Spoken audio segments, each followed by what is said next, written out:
conmigo en el libro primero de Pedro. Quizás hay mucha gente ni siquiera quiere abrirla porque se lo sabe, pero estaremos basando nuestra reflexión en esta mañana en primera de Pedro capítulo 2 versículo 9.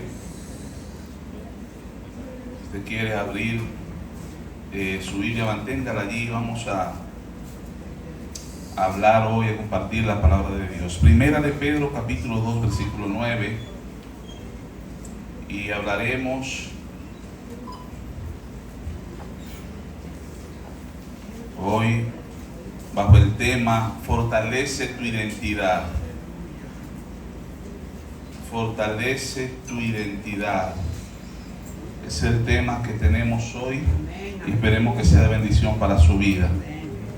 Primera de Pedro capítulo 2 versículo 9 dice: mas vosotros sois linaje escogido, sacerdocio real, nación santa, pueblo para posesión, para que proclaméis las proezas del que os llamó de las tinieblas a su luz admirable, los que en un tiempo no erais pueblo, mas ahora sois pueblo de Dios, los que no habíais alcanzado misericordia, pero ahora habéis alcanzado misericordia. Señor, gracias. Gracias por tu palabra. Nosotros ponemos ante ti nuestras vidas y creemos, Dios, que tú vas a hablar a nuestros corazones. En ti confiamos. Espíritu Santo, gracias. Tú estás en este lugar y aquí tus hijos a los que amas. Y a ti toda gloria y toda honra en Cristo Jesús. Amén. Fortalece tu identidad, porque la identidad tiene mucho valor en la estabilidad emocional del ser humano, en la estabilidad social del ser humano. Tiene mucho que ver su identidad. Y tenemos que decir que la identidad personal, que quiero mencionar un poco acerca de la identidad personal antes de que podamos hablar de identidad cristiana o identidad espiritual. La identidad personal tiene tres ejes principales que nosotros podemos usar para poder verificar nuestra identidad. En primer lugar está nuestra biología o naturaleza. La identidad comienza con lo que somos como especie. Somos seres humanos y seres humanos con todo lo de la ley. Es decir, ¿por qué es parte integral de mi identidad lo que soy? Porque yo tengo que distinguirme de otra especie. A mí no me incubaron en un huevo, ¿verdad? Y yo rompí el cascarón a los 45 días, no.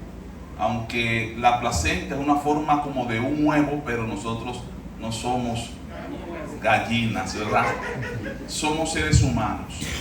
Nuestra identidad parte de ahí, parte del hecho de que para nosotros nacer se necesita un hombre y una mujer. Eso no es negociable.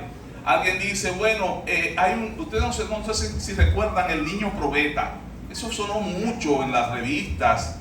Un niño que fue hecho fuera de una matriz, incubando un óvulo y fertilizándolo con un esperma. De allí trataron como de criar ese niño fuera de la matriz. Definitivamente el óvulo no lo compraron en el mercado y el esperma no lo consiguieron en una mata. Definitivamente se necesitó un hombre y una mujer para que llegara a ser, porque nuestra identidad parte del hecho de que nacimos de un hombre y una mujer. Y eso es parte de nuestra identidad, porque eso es la identidad. Eso es lo que somos, seres humanos. Nuestra identidad primero es biológica. Y somos seres humanos y nuestra forma de presentarnos al mundo siempre será varón y hembra, a menos que alguien quiera variarlo en el camino. Pero nacemos varón y hembra.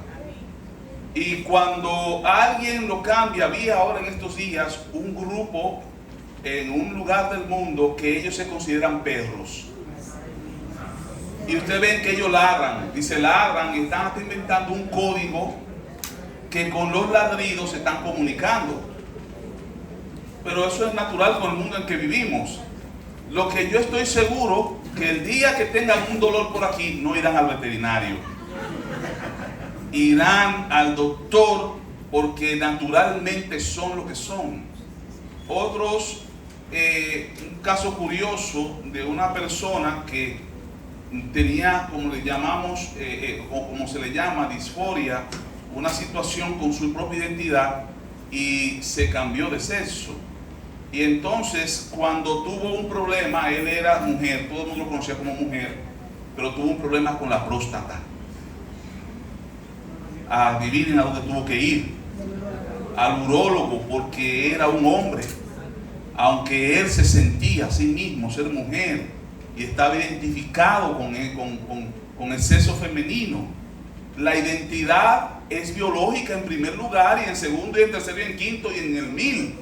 Es biológica. ¿Quién eres tú? Lo que se ve, lo que la ciencia te puede decir, lo que dicen tus cromosomas. No hay otra cosa. Esa es el primer fundamento de nuestra identidad, es ese. Amén. Amén. Mis padres entonces entran en juego. Mi identidad tiene que ver con mi familia, de donde yo vengo. Mis padres, mis hermanos y toda esa, todo lo que está detrás de mí que resulté en ser yo. Así que yo, por ejemplo, anoche tuve una conversación con el pastor Félix Hernández, y él me decía: pues tú eres igualito a tu papá.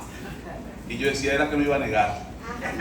Entonces yo saqué la foto de mi papá, y eso habla de mi identidad, no solamente por el hecho de que yo soy hijo de esas dos personas. Y puede que usted no conozca a su papá, no conozca a su mamá. Cuando le hagan el ADN, ahí hay rastros de quién es su papá y quién es su mamá. No es que yo odio a ese hombre, yo odio a esa mujer, no importa. Usted en su identidad biológica arrastra gran parte de su ser de allá. Entonces, nuestra familia de origen es parte de nuestra identidad. ¿Quién tú eres? Yo soy fulano de tal, Efraín Kelly. Y ese nombre no me lo puse yo, eso me lo puso mi mamá, en acuerdo con mi papá, o no sé quién de los dos fue que me puso el nombre, pero el apellido seguro que de él, ¿verdad? Y también tengo el otro, que casi no lo digo, pero también soy del Rosario, para que la doña no se sienta mal. Identidad.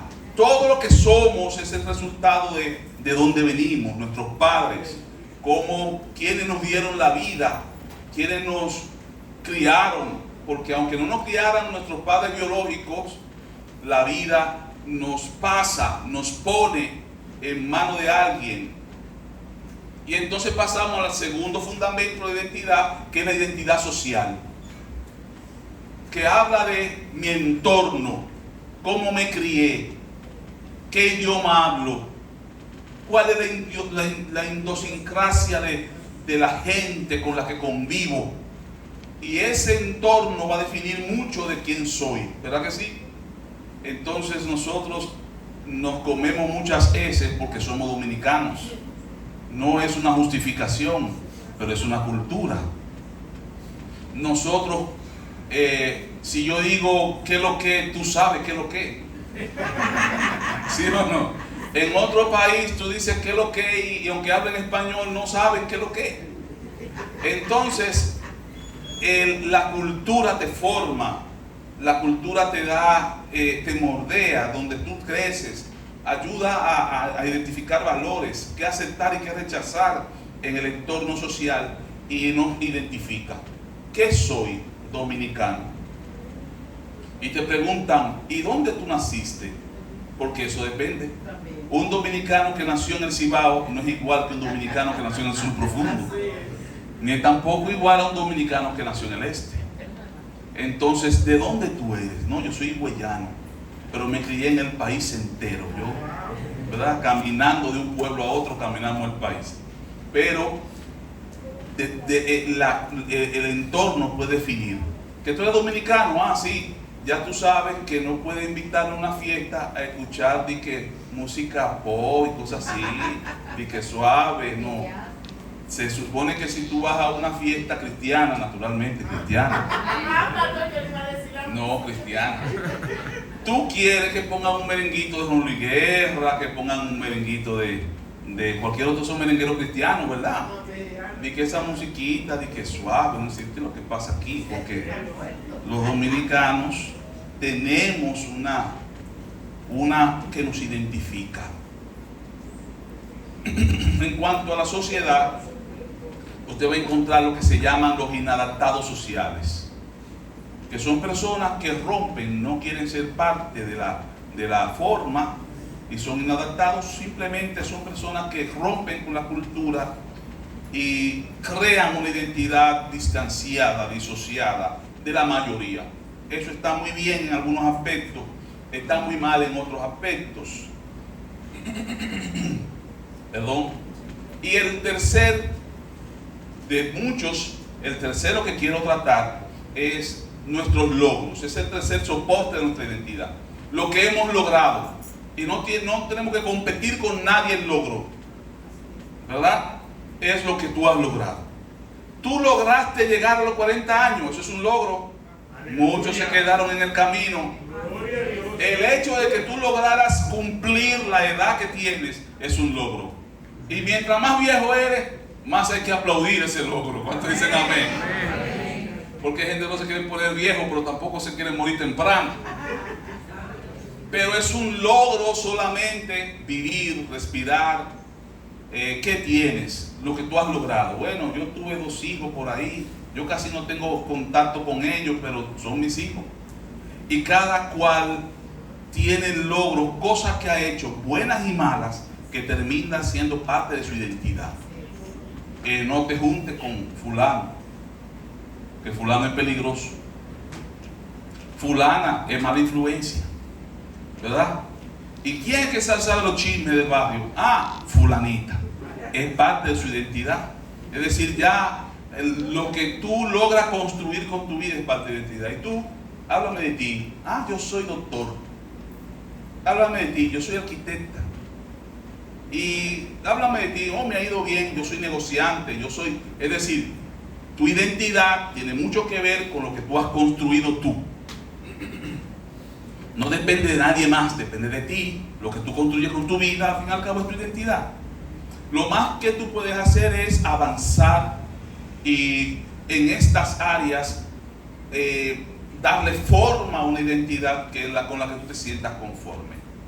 Y hablando de conformarse o de conformidad, estas 3 áreas tienen sus distorsiones.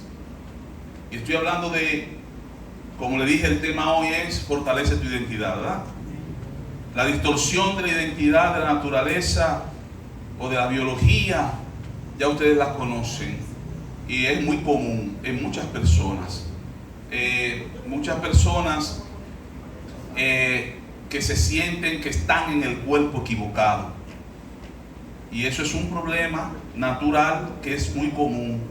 Desde la creación, casi desde la caída del pecado, eso es muy común en el ser humano. Es un problema de ¿cómo se dice? De la identidad, pero se me fue la palabra. Es un problema que tiene que ver con fallos en la forma de identificarse a sí mismo, de sentirse a sí mismo. Pero no es solamente en lo sexual. Hay personas que tienen un problema de identidad familiar. Hay personas que no se sienten parte de su familia. Yo no sé si aquí hay gente así, pero hay una distorsión a causa de un problema en casa. Y estos son de estos casos que se dan, que hay hijos que no conocen ni reconocen a sus padres, porque simplemente lo soltó temprano, lo botó de la casa, o la mamá lo botó de la casa y ese niño creció sin el papá y no lo reconoce. Usted dirá, bueno, eso no es una distorsión, eso es un hecho. Claro que es un hecho, pero es un hecho distorsionado de la realidad. La realidad es que tú tienes un papá aunque no esté en casa. La realidad es que tú tienes una mamá aunque no la hayas conocido. Alguien que te engendró y que es parte de tu identidad biológica.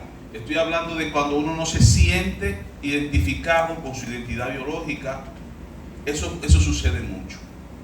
Cuando uno tiene guerra con esa parte. En cuanto a la distorsión social, ya yo dije que hay una situación con que la gente se rebela contra la cultura. Y eso es bueno en el área de que si la cultura es el machismo, yo me rebelo contra el machismo. Y yo digo, no, yo voy a cambiar de mentalidad. La mujer no es un objeto que yo compro por 3,000 pesos en un juez civil. La mujer es una persona que tiene su propia vida y yo la mía. Y estoy con ella para demostrarle mi amor. Y ella está conmigo para demostrarme su amor. Y eso es todo. Ella no tiene ninguna obligación conmigo más que la que ella pueda asumir.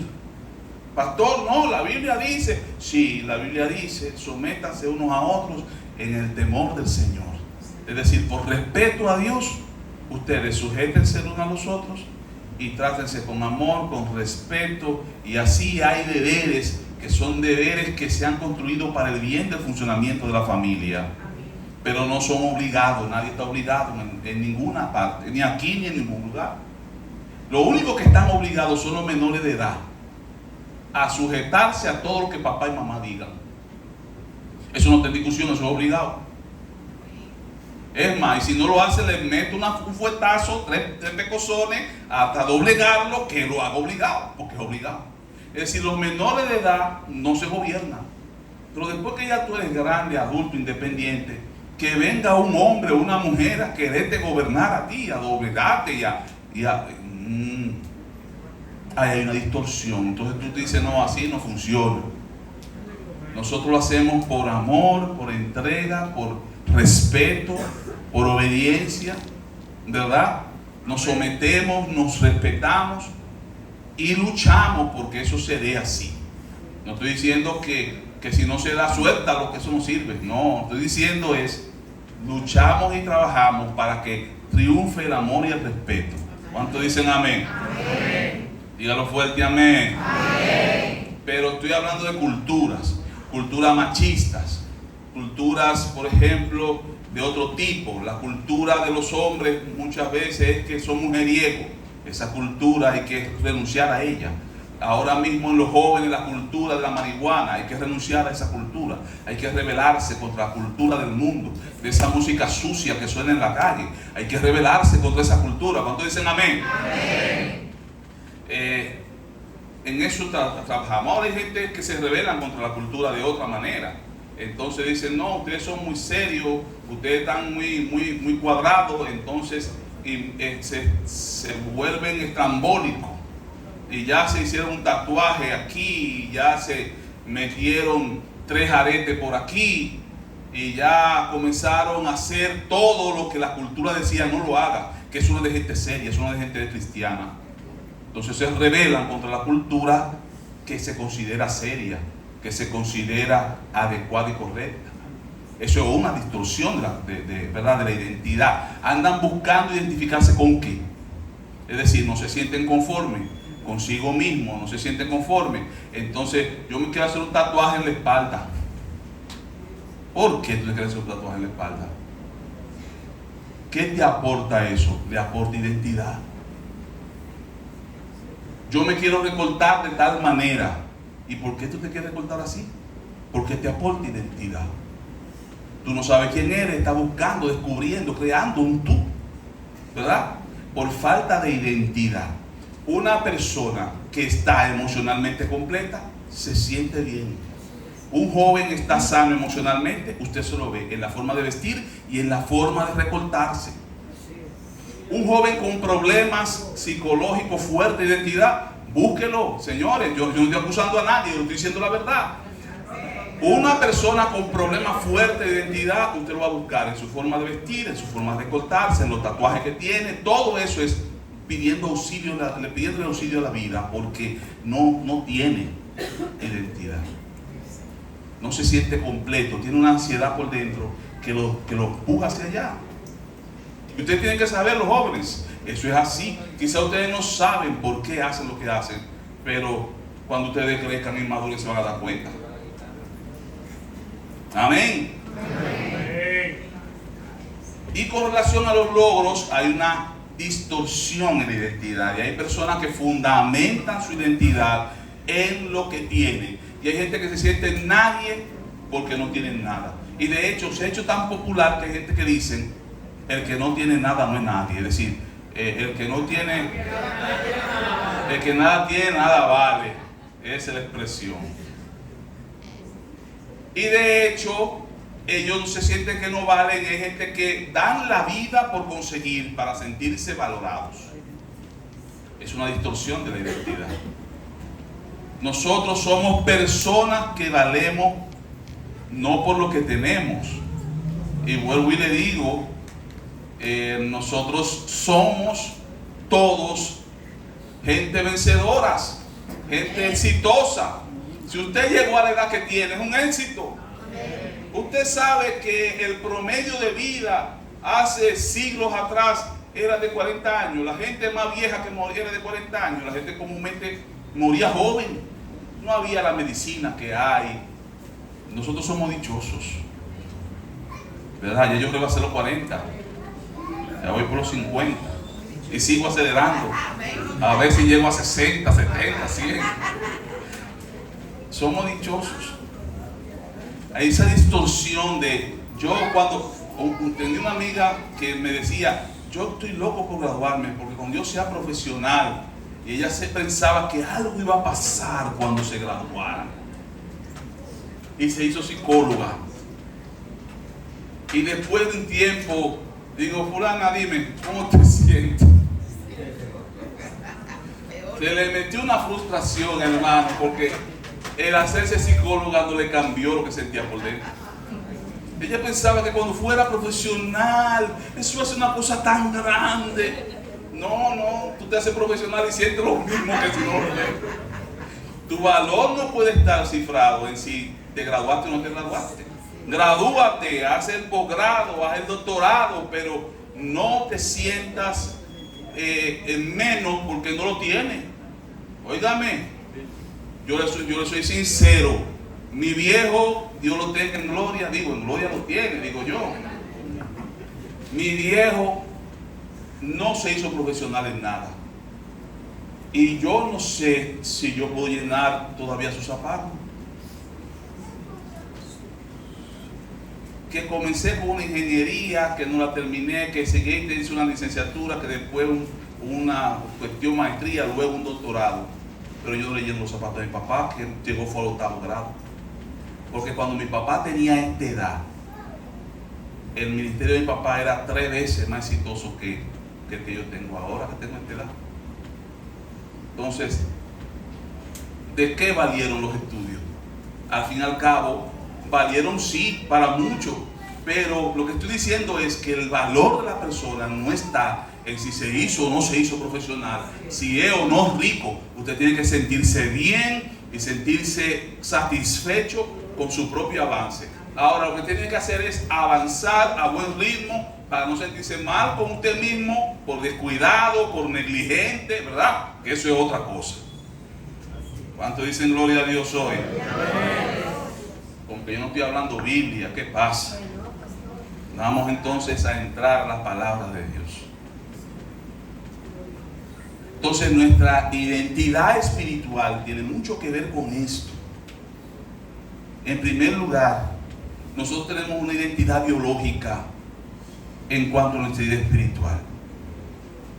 Y es que nosotros a veces estamos en la misma condición que un adolescente en cuanto a nuestra identidad.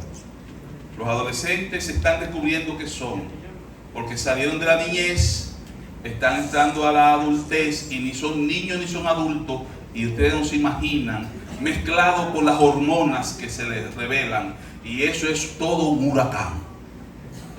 Entre los 12 y los 17, eso es un huracán.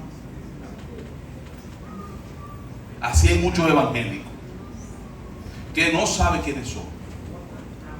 Lo primero que tenemos con problema es nuestra identidad espiritual. En cuanto a quién es nuestro padre, a lo biológico, quién es nuestro papá. ¿Realmente somos hijos de Dios? Nuestra naturaleza espiritual no puede estar en entredicho, no puede estar en duda. ¿Somos hijos de Dios?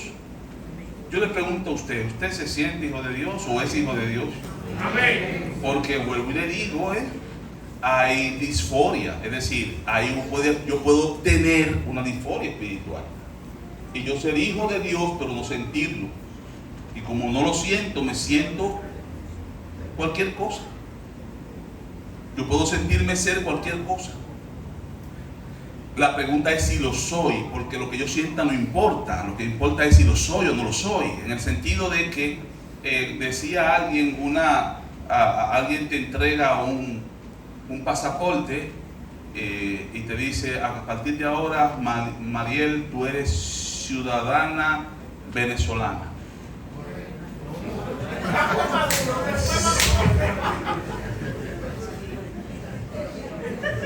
Entonces se le entregan la ciudadanía a Mariel. La pregunta es: ¿Mariel se siente venezolana? Mariel no se siente venezolana, Mariel se siente dominicana. Pero tu nacionalidad, ¿depende de lo que siente o depende del sello que se puso en ese pasaporte? Del sello que se puso en el pasaporte.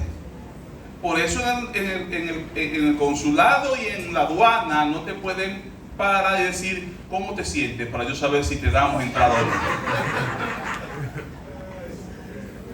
No pueden decirte eso, simplemente dicen: déjame ver. Ah, tú eres ciudadana venezolana, pásale, que tú no tienes problema. La fila tuya es aquella. Esta es de los extranjeros y esta es de los ciudadanos. Entra por la fila de los ciudadanos, que tú te sientas español o que tú te sientas mexicano.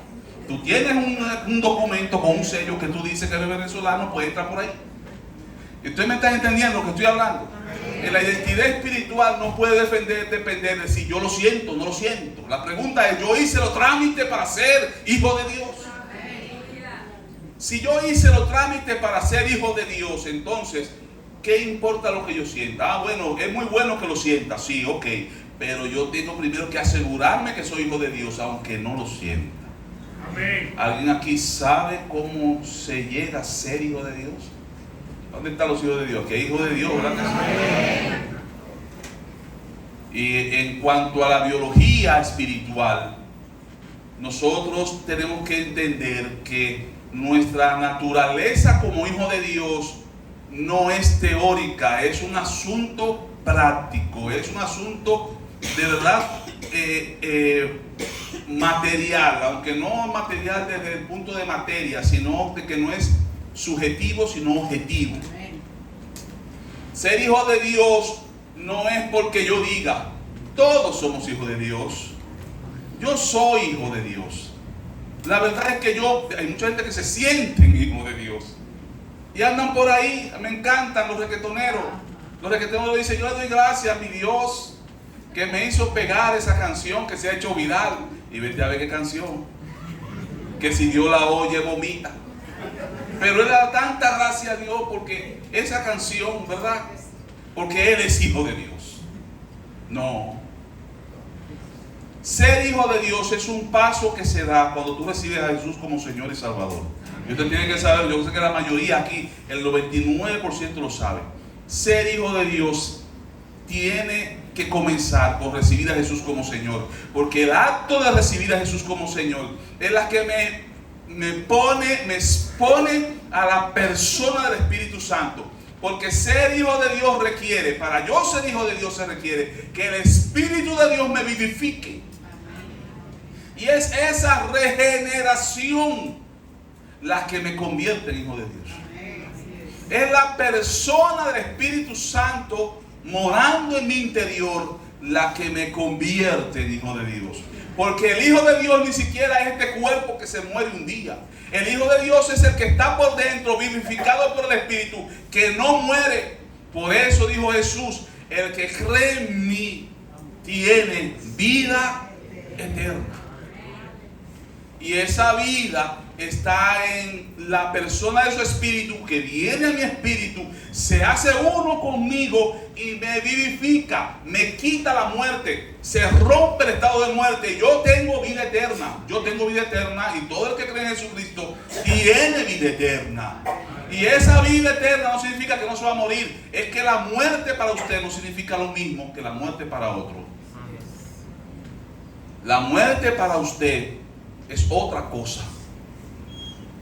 Y Pablo dice que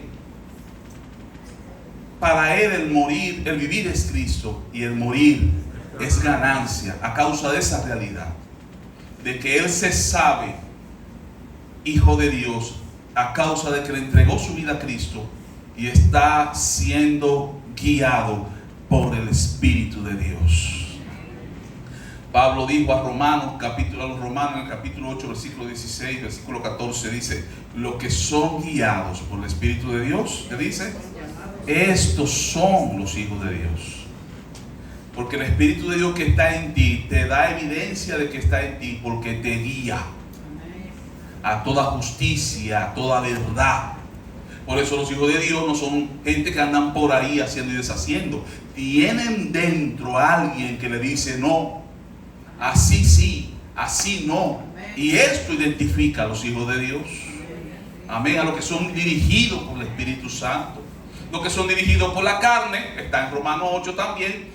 Carne son, ¿verdad? Dice la Biblia que los que viven conforme a la carne no agradan a Dios, no se sujetan a la ley de Dios. Son gente que tienen, en este caso, lo que llamaríamos una situación de rebelión social.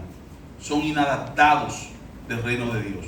No se sujetan a la voluntad de Dios, caminan conforme a su propio camino, hacen lo que bien les parece sin importar lo que el Espíritu Santo diga. Esa gente tiene que revisarse a ver de quién son hijos. Porque el mismo Jesús habló con un grupo y le dijo: ustedes son hijos de vuestro padre el diablo. Porque las obras del diablo es las que ustedes hacen. Entonces hay que identificarse bien. Y usted tiene que estar claro de su identidad. Amén. Amén. ¿Dónde están los hijos de Dios aquí? Amén. La identidad de hijos de Dios tiene que trascender, hermanos míos, a lo que yo le estoy diciendo. No es que tiene que sentirse, porque vuelvo y digo, no siempre se siente, pero usted tiene que entenderlo y comprenderlo, porque de esa realidad se desprenden muchas verdades que pueden cambiar su vida. Porque la verdad, aunque usted puede ser hijo de cualquiera y ese simplemente no es mi papá, la verdad es que a veces es beneficioso ser hijo de cierta persona. ¿Verdad que sí? Amén. Sí. ¿Y de quién usted le gustaría ser hijo? De Dios. Bueno, algunos dicen de Dios, pero aquí humanamente hablando, aquí hay mucha gente que dice: bueno, si yo fuera hijo de fulano, la vida no fuera tan dura. Si yo fuera hijo de fulano, no es porque me diera nada, es simplemente lo único que me da el apellido y oportunidades y puertas y conexiones, ¿verdad? Entonces, a veces ser hijo de alguien te coloca en posiciones, en lugares, y por eso no puede, no es que uno no se sienta. Yo me siento, no es que yo me siento, es que yo tengo que identificarme bien y saber el carácter de mi papá, las condiciones de mi papá. Yo tengo que saber eso para entonces poder vivir de acuerdo a eso.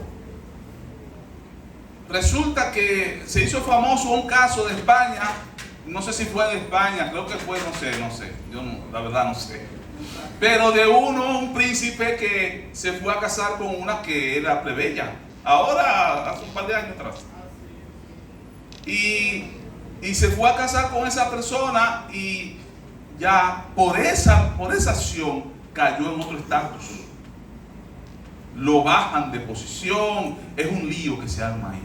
De hecho, eso tiene un nombre complicadísimo. a la unión entre un plebeyo y un rey o un príncipe o una princesa.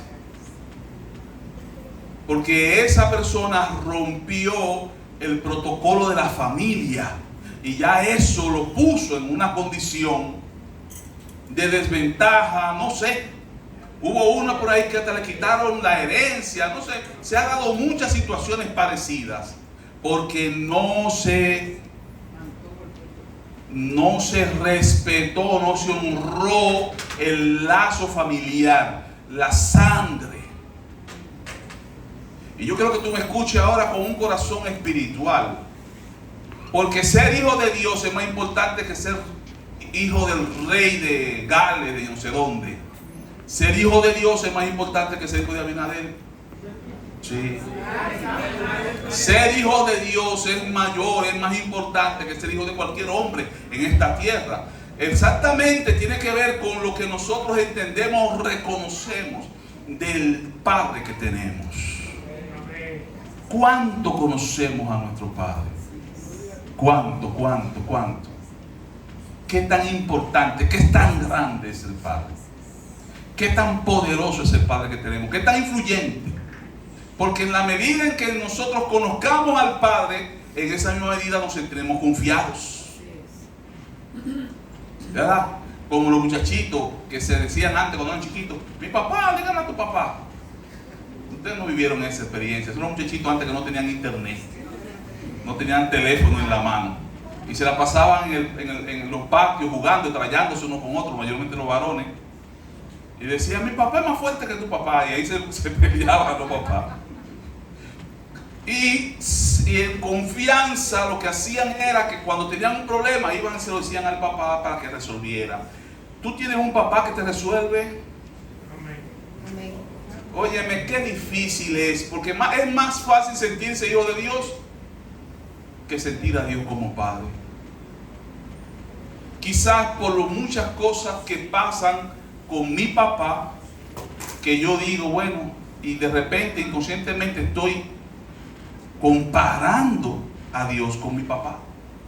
Digo, bueno, pero si Dios es mi papá y ya yo tengo esta experiencia de mi papá, ¿qué puedo yo esperar de Dios? Por eso estoy diciendo que tiene que trascender. Ahora, ¿cómo logro que mi identidad biológica espiritual se fortalezca? Hablando con papá. Dile que está a tu lado: habla con papá. Hablando con el Padre, hablando. Nosotros pasamos demasiado tiempo lejos del Padre, y de hecho cuando hablamos con Dios hablamos como con el jefe, con el dueño, con el lejano, con el extraño. ¿Con quién es que tú hablas cuando tú oras? ¿Con quién es que tú hablas? ¿Es con tu papá? Tienes que hablar y hablar, porque así como en el mundo natural las relaciones se forman y se fortalecen hablando, así con Dios es hablando con Dios que se fortalece la relación con Él. Amén. ¿Y cuál es la cualidad de una persona que confía en su papá? Bueno, comúnmente el que confía en su papá se le ve confiado, tranquilo, en paz. No falto de problemas, porque Dios no le evita los problemas a sus hijos. Lo que le enseña a sus hijos es a confiar en medio de problemas. Usted sabe, ese papá es terrible. El papá le dijo: miren, vayan, crucen la cerca de aquel lado y fájense con esos que están de aquel lado. Le dijo el papá a los hijos. Y entonces los hijos dijeron entre ellos: ven acá, ¿qué hacemos? Dice: vayan ustedes y miren a ver qué es lo que hay de aquel lado cuando está mandando papá. Y cuando cruzan de aquel lado, se dan cuenta que los que viven de aquel lado contra lo que el papá le mandó a fajarse, embrujarse, eran unos tipos que pegaban allá arriba. Fuerte. Y volvieron de allá para acá y dijeron: no crucen esa cerca. No crucen de aquel lado, que esos tipos son ásperos.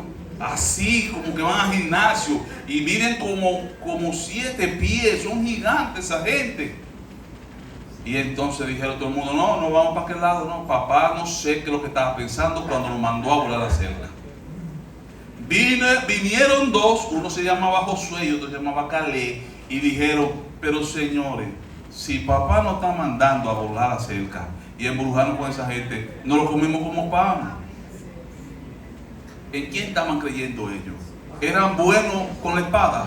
¿En qué estaban creyendo ellos? ¿Sabían tirar piedra bien? ¿Tenían buen tirapiedra? ¿Qué era lo que tenían? Lo que tenían era confianza en papá. Si papá me está mandando, no sé, porque el papá que nosotros tenemos espiritual no es como el humano. El humano se va, el espiritual está cerca, involucrado en todo, se mete en tu vida, se mete en tu ambiente, aleluya.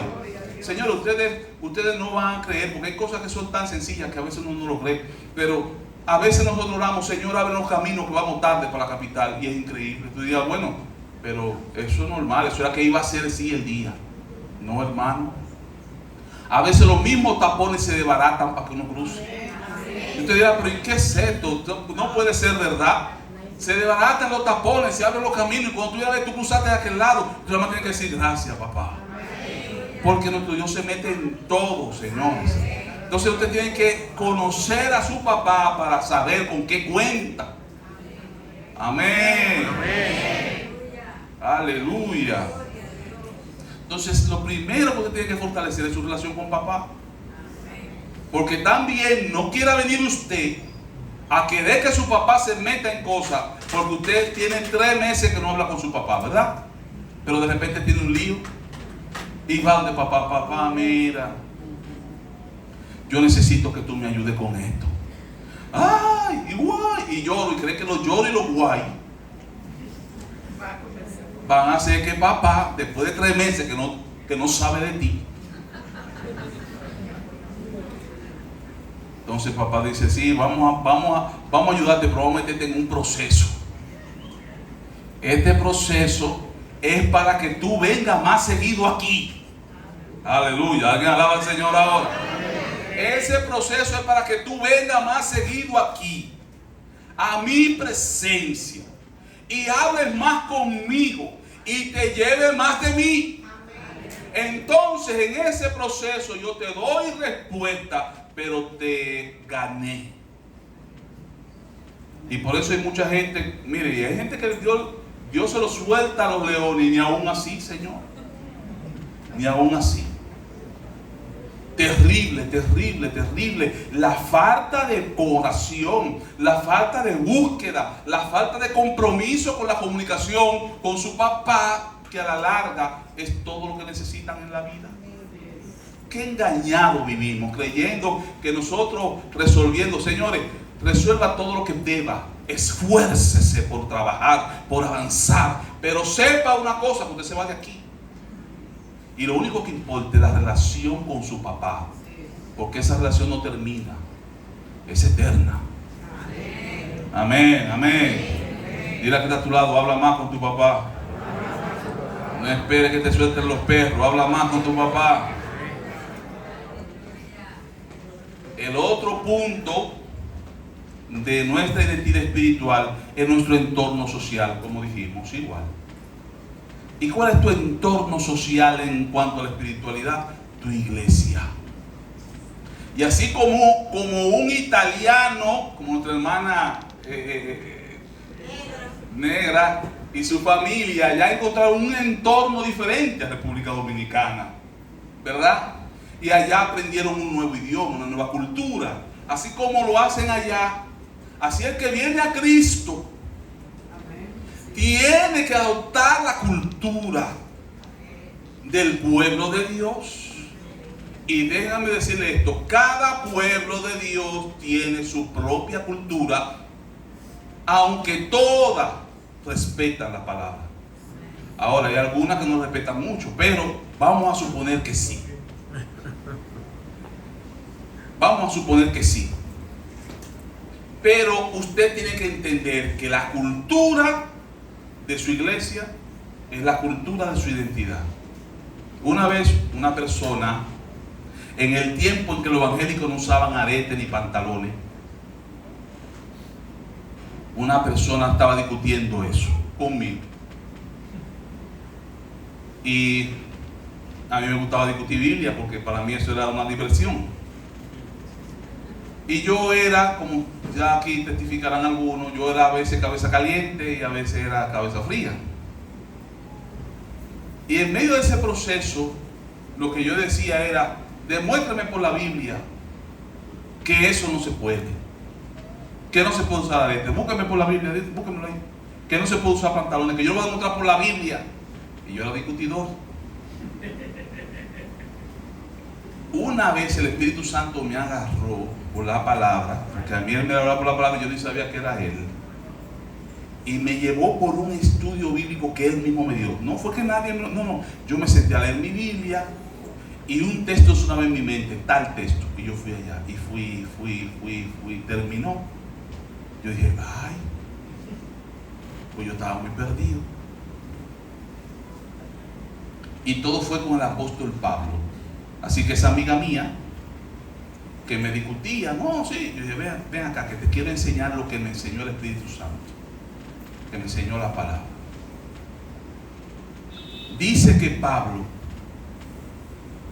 fue a Jerusalén, y dice tácitamente en el libro de los Hechos, y fue llamado Pablo ante los principales de la iglesia, Pedro, Jacobo, tal, y le dijeron estas palabras. Escuchen qué palabras. Se dice que tú andas haciendo apostatar de Moisés al pueblo. Apostatar de Moisés.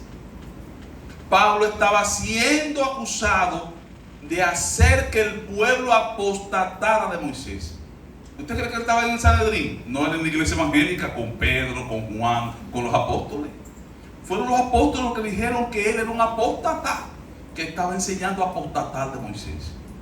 Pablo no dijo ni que sí ni que no, porque Pablo sabía lo que estaba enseñando, que no era lo que ellos creían totalmente. La revelación que se le dio a Pablo para los gentiles, ellos no la aceptaban completamente. Así que Pablo se le dijo, mira, por lo tanto, agarra. Aquí hay unos que quieren hacer un voto de nazareato, un voto de, no recuerdo, era un voto que iban a hacer, un ritual judío que nada tenía que ver con el evangelio tampoco, que Pablo creía. Ve, págale a ellos y haz tú, sométete a ese proceso. Y yo, si fuera yo digo, pero muéstrame por la palabra a mí que eso yo tengo que hacer. Díganme dónde yo tengo que buscar eso. Que yo les voy a enseñar a ustedes lo que me reveló a mí el mismo Jesús. Ustedes no saben que yo fui sacado del cuerpo y llevado a tercer cielo, y a mí se me revelaron cosas allí terribles. Ustedes vienen a mí a someterme a reglamentos y a cuestiones. Yo no, pero no fui yo, fue a Pablo. ¿Qué hizo Pablo? Pablo fue, se raspó la cabeza conforme al voto, se tiró en su templo con los demás, y en el templo, ahí mismo, en obediencia a los líderes, lo agarran preso. Y usted dirá, bueno, eso fue una malicia del diablo. No, ya anteriormente Jehová se lo había dicho a él, y anteriormente el profeta Agabo le había dicho, no vayas a Jerusalén, que vas a quedar preso, así dice el Señor. Y él dijo, no, yo tengo que ir aunque me metan preso, porque es una orden que tengo. Y así mismo fue, en el templo, en obediencia a sus líderes, preso. Y gracias a Dios, mal preso. Y así, bien preso, pasó el resto de su vida. ¿Por qué digo gracias a Dios? Porque gracias a esa prisión, tenemos hoy todo lo que tenemos de la Biblia. Él mandando cartas a las iglesias que había edificado, y mandando cartas. Esas cartas las tenemos hoy, y son 12 cartas del Nuevo Testamento que construyen nuestra fe. Todo por una obediencia a un patrón de fe que no era la de él, pero que él se debía en obediencia a sus líderes, aunque no pensaran como él. ¿Alguien está entendiendo hoy? ¿Está abriendo sus ojos, sus oídos? Entonces tenemos muchos cristianos que no tienen identidad, porque se rebelan contra la identidad de su propio grupo. Y a esa hermana yo le dije, hermana, si usted cree que esta iglesia es una iglesia que no cree como usted.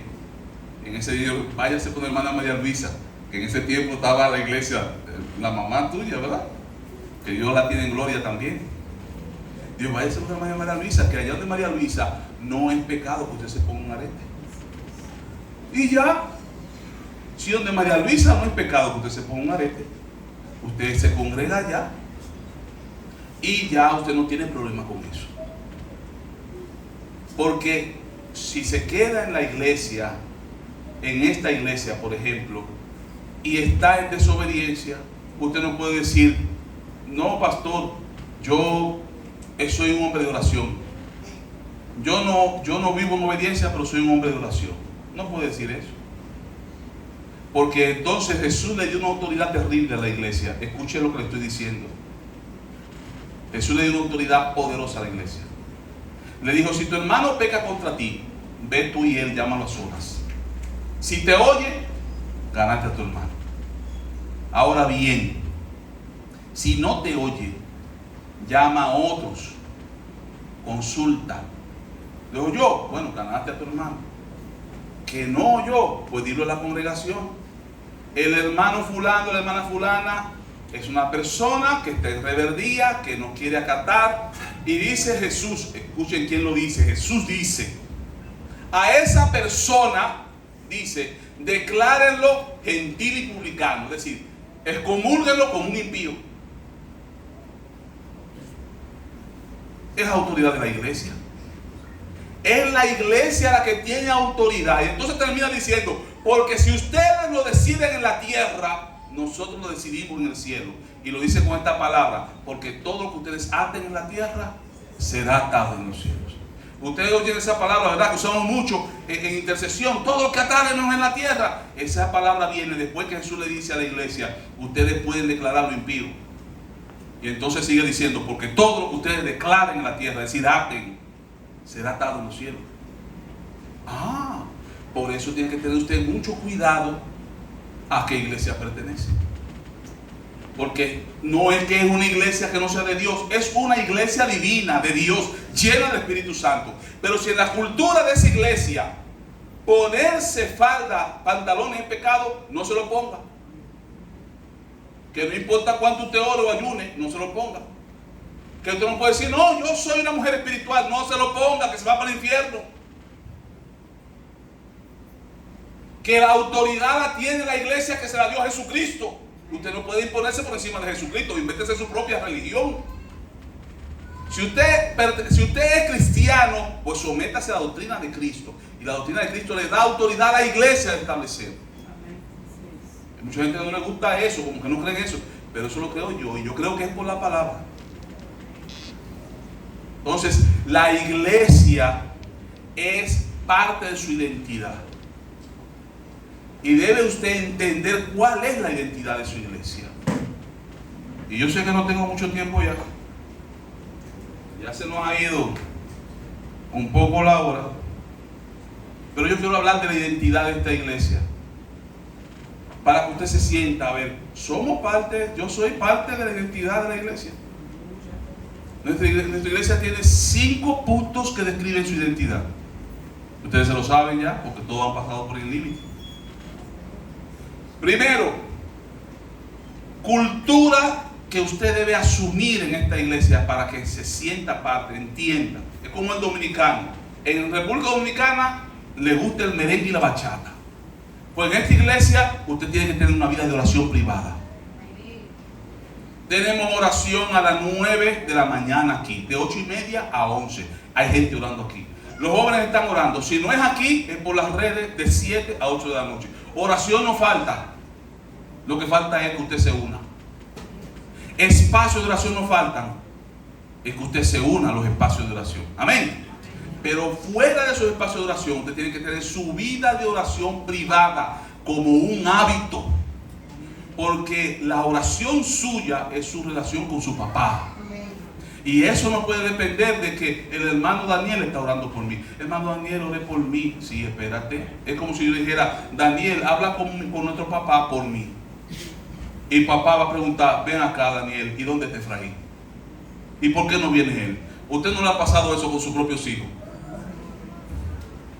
Entonces, cualquiera puede orar por ti, pero busca tu tiempo de oración. Habla con papá, tú solo, a solas. Cierra la puerta de tu habitación, como dijo Jesús, y habla en privado con tu Padre Celestial, que Él te oirá en privado y te contestará en público. Aleluya. Ese primer hábito que es parte de nuestra cultura es la oración privada. Y el segundo es la lectura diaria de la Biblia.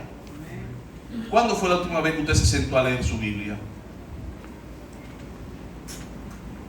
Tiene que leer la Biblia todos los días, porque la palabra de Dios es el alimento de su espíritu. ¿Cómo podrá vencer la carne? ¿Cómo podrá vencer el pecado si no lee? Lo lee cuando busquen en su Biblia en el culto del domingo. Ahí lee el texto bíblico. A veces, que muchos ni ahí lo leen. Tiene que leer la Biblia todos los días. El Espíritu Santo te lo está reclamando. No soy yo, porque es que el pastor lo impone. No. El Espíritu de Dios que está en ti hace tiempo que te lo está diciendo. Obedece al Espíritu Santo y lee tu Biblia todos los días. Amén. Tercero, tiene que ver con koinonía. Congrégate. Ven a todo lo que la iglesia prepara para tu crecimiento espiritual. Sé parte de la comunidad. ¿Dónde están los martes? ¿Dónde están los miércoles? ¿Dónde están tus niños? ¿Están aquí los sábados? Los domingos son innegociables para ti. ¿Qué haces el día del Señor? Ese tipo de compromiso, de comunión con tu hermano. ¿Cuánto hace que tú no visitas a un hermano de tu iglesia? No, de verdad, ¿cuánto hace?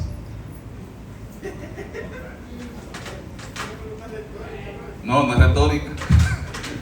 ¿Cuánto hace que no visitamos a un hermano de la iglesia? Hay que visitarlo. Hay que visitarlo. No que es el pastor que tiene, no es el pastor que tiene que visitar, ni los pastores, porque Maliel visita mucho y las damas van en visita de oración a la. No. Usted tiene que acordarse de su hermano y decir: yo hoy voy, fulana, usted me puede recibir. Sí, ¿a qué? A beber café. No hay nada más santo y sagrado que beber café. Usted se sienta con una taza de café, hermano, en la casa de un hermano, y la presencia de Dios desciende en ese lugar. Entonces váyase a beber un café a la casa de un hermano. Mayormente si el hermano está enfermo o pasando por necesidad, entonces con más razón vaya y visite. Eso es koinonía y tiene que ser un hábito en usted.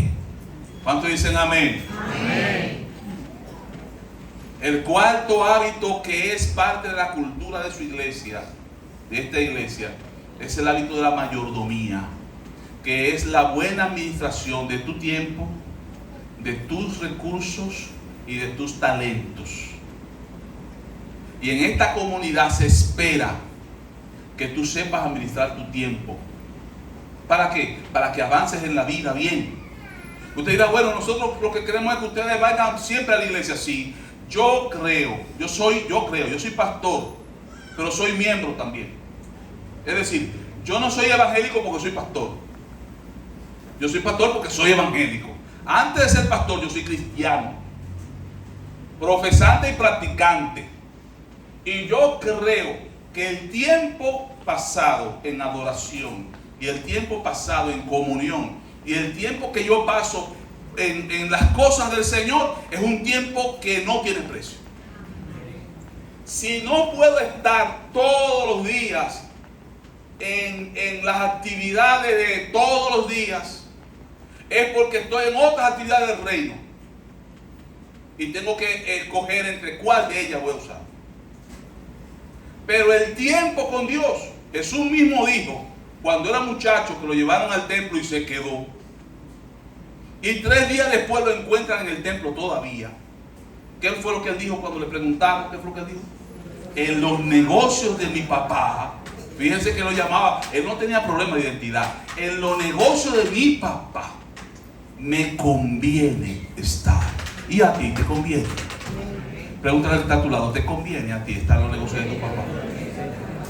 Entonces, si queremos que administre bien tu tiempo, para que tú tengas tiempo para crecer, porque en nuestra cultura cristiana también, en esta comunidad cristiana, nosotros queremos que tú crezcas en todo. Que crezcas económicamente, que crezcas profesionalmente, que crezcas en todos, en todo. Queremos que los solteros se casen, que los casados prosperen. Queremos invertir en todo lo que pueda ser tu crecimiento integral. Pero si no creces en comunión con tu Padre Celestial, ¿de qué te vale conseguir el mundo y descuidar tu propia alma? Entonces, sí, tienes que ser un buen administrador de tu tiempo, para que puedas hacerlo todo y en todo ser eficiente, porque el tiempo es un regalo de Dios, es una inversión de Dios en tu vida. Úsalo bien, úsalo bien. Pero también queremos que tú administres bien tu finanza. Eso es el pastor buscando que también saques los diezmos. Sí, pero no es por mí. Los diezmos es por ti, porque todos diezmamos aquí, todo el mundo aquí diezma. Y todo el que lo hace, no lo hace porque la iglesia lo necesita. Lo hace porque el Señor se lo pide y es un pacto con Dios, simplemente. Simplemente. Si usted no lo cree así, no lo traiga. Sus diezmos aquí son importantes, pero no es porque, déjame cooperar con la iglesia. No, la cooperación con la iglesia es la ofrenda. El diezmo no es una cooperación con la iglesia, aunque la iglesia lo usa. El diezmo es un pacto con Dios. Es un asunto de que usted entiende que usted es administrador de los bienes de Dios. El 90% es suyo y el 10% del dueño, que es Jehová. Por lo tanto, cuando yo diezmo al Señor, estoy diciendo: lo que yo tengo me lo dio Jehová. Cuando yo no diezmo al Señor, yo estoy diciendo: lo que yo tengo es mío, me lo gané yo y es fruto de mi trabajo. Dios que no se meta con eso. Y ya. Usted no tiene que decirlo con la boca, usted lo dice con su actitud y con su acción, y se acabó. Y la verdad, Dios no lo forza, por eso Dios no se mete con eso. Si usted dice: no se meta, no se mete, y ya, resuelve el problema. El diezmo es un compromiso muy personal. Usted lo hace porque usted está convencido. Usted no lo hace porque no está convencido y nadie lo va a obligar. Que eso es lo lindo. Nosotros se lo enseñamos, pero es tan tedioso para un pastor enseñar eso, porque se siente, la atmósfera cambia y todo el mundo piensa que él lo está diciendo porque de ahí es que le pagan su sueldito. Pero Dios y la mayoría de ustedes saben que con eso y sin eso, el Señor como quiera nos bendice.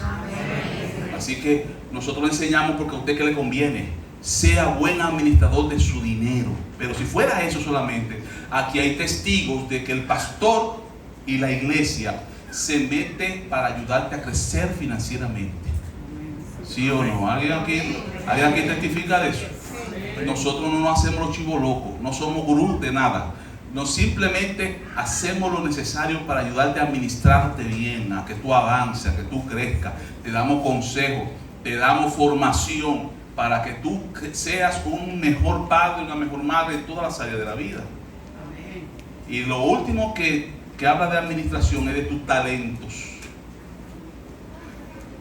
Tú tienes que aprender a usar lo que Dios te ha dado, tu sabiduría, tu destreza, para honrar el reino de Dios, para bendecir el reino de Dios. Amén. Eso es cultura de esta iglesia. Y por último está la cultura de la santificación progresiva, que nosotros llamamos el hábito de la santidad. Y el hábito de la santidad, hermanos, que es con lo que concluyo, el hábito de la santidad tiene que ser cultura en nuestra iglesia. Es más, si no lo era y es de otra iglesia, la importamos de allá para acá. ¿Dónde que esté ese hábito? Lo traemos para acá porque tiene que ser cultura. Santos somos todos. Levante la mano los santos que hay aquí. Levante la mano, no tengan miedo. Todos los que recibimos a Cristo somos santos. Y pongo este ejemplo porque no me canso de hablarlo para que usted entienda. Santo consiste en ser comprado, adquirido por Dios. Esa botella yo la compré. Desde que yo la compré es mía. Entonces ha sido consagrada, es decir, hecha mía. Si fuera Dios que la comprara, desde que la pagó por ella, la botella es santa, porque ya le pertenece. ¿Qué pasa cuando aceptamos a Cristo? Él nos pone ese sello, que es símbolo del Espíritu Santo. Él nos sella como propiedad suya. El sello es el Espíritu Santo. ¿Cuál es el sello? ¿Cuál es el sello? Entonces ese es el sello de que somos propiedad de Dios, el Espíritu Santo. Pero no está llena, la botella está vacía. Puede ser que el que la compró, Jehová, no le guste rojo, lo que le guste es azul. A él le gusta azul cielo, por eso pintó el cielo de azul. Pero esta botella está roja. Ah, pues no es santa. Sí es santa. Le falta cambiar de color y llenarse, pero es santa. Porque es santa, porque le pertenece a Dios. Ahora, el trabajo del Espíritu Santo es trabajar esta botella para que tenga el color correcto y para que se llene. Y a eso le llamamos santificación progresiva. El trabajo que invierte Dios en ti para corregirte, para enderezarte, para sanarte, de manera que tú seas conforme a Cristo, quien es la medida de nuestra santidad. Amén. Y eso es un trabajo constante. Ahora, el problema está en que hay gente que le gusta ser rojo. Ah, no, yo soy rojo y que nadie se meta conmigo. Hay gente que en vez de llenarse se vacía. Soné de río arriba. En vez de llenarse. Señores, tenemos que ponerle empeño a nuestra santificación. Amén. Amén. Tenemos que ponerle empeño a nuestra santificación. Y nadie ignora lo que el Espíritu Santo le está pidiendo hace tiempo. Todo el que está aquí, que es nacido de nuevo, sabe con qué está trabajando el Espíritu Santo en tu vida. Él sabe, tú sabes lo que te está pidiendo. Te está diciendo cambia, te está diciendo cambia esto, cambia aquello, deja esto, haz más aquello. Esta es la dirección. Yo tengo que decirte qué hacer. Ya el Espíritu de Dios lo hizo, te lo dijo hace tiempo. Y a veces simplemente se calla porque se harta de decírnoslo y entonces hace silencio. Y a veces hay gente que siente, no, todo está bien porque Él no me dice nada. Cuidado, que cuando el Espíritu Santo no dice nada hay que arrepentirse con lloro, lágrimas y moco.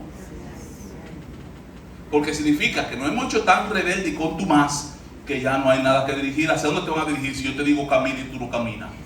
Si te digo abandona y tú no abandonas, entonces se calla, ¿no? Cuando tú tropieces con tu propia vida y te parta parte de la cara, entonces tú vuelves y entonces te dice, bueno, lo que pasa es que hace 2 años atrás te estoy diciendo que suelte eso. ¿Y cómo lo suelto? Sométete, métete con el Padre, que el Padre tiene transformación, el Padre tiene cambio, el Padre te suple de poder para cambiar. Amén. Amén. Entonces la cultura de la iglesia es tu cultura. Y yo me fijé en 5 cosas, y hay muchas otras cosas más que forman parte de la cultura, y todo el mundo las sabe porque son evidentes. Son evidentes. Nosotros decimos, no, en nuestra iglesia no queremos esto, en nuestra iglesia no queremos lo otro, es evidente. ¿Qué es lo que hacemos? Fluimos con la cultura de la iglesia, nos envolvemos. Hermanos, ¿por dónde está su GBA? Fluya con la cultura. Busque la manera. ¿Cómo, pastor, cómo yo formo un GBA? ¿Cómo me integro a un GBA? Sea parte de lo que la iglesia es. Sea de CCD. Amén. Amén. Este es un mensaje que es muy nuestro, pero que es muy suyo. Y usted necesita hoy revisar su interior igual que yo. Tiene que revisar su interior y mirarse a ver cómo la identidad espiritual suya está. Porque entonces usted sabrá quién es. Si se sabe hijo de Dios, si ama lo que su iglesia es, entonces se sentirá cristiano y dirá: no, yo soy cristiano de tal iglesia. Porque usted va a amar lo que la iglesia es. Usted va a ser parte de eso. Y tendrá entonces, se verá cómo sus logros hablan por usted. Agradecemos, por ejemplo, al hermano Jare y su esposa por la actividad de parejas anterior. Esos son sus logros. Puede sentirse bien con su identidad. ¿Cuáles son los logros suyos? ¿Qué usted hace? Agradecemos a los hermanos que están en la oración de la mañana. Agradecemos a los hermanos que están en la oración de la tarde. Agradecemos a los hermanos, y cada cual, según siente en su corazón, se integra, pone su mano en el arado y avanza. Agradecemos a la dama por la visita. Agradecemos porque son hermanos que están usando lo que tienen para avanzar, y eso le da identidad en la iglesia. Una persona dijo: pastor, yo necesito que me pongan en algún lugar, que me den un cargo. Eso no fue aquí, no fue en este grupo. Yo creo que los cargos no se dan. La gente con sus hechos y con su vida se coloca. Dios sabe, Dios conoce a la gente. Es decir, no es de que vamos a poner fulano, póngate ahí. Y no. Cada cual comienza a servir, y Dios mismo va colocándolo. Amén. Simplemente intégrate a lo que la iglesia hace y tú verás cómo Dios te va a hacer crecer en todas las áreas. Aleluya. Póngase sobre sus pies. Este mensaje de hoy debe ser de otra manera, con más aleluya y gloria a Dios.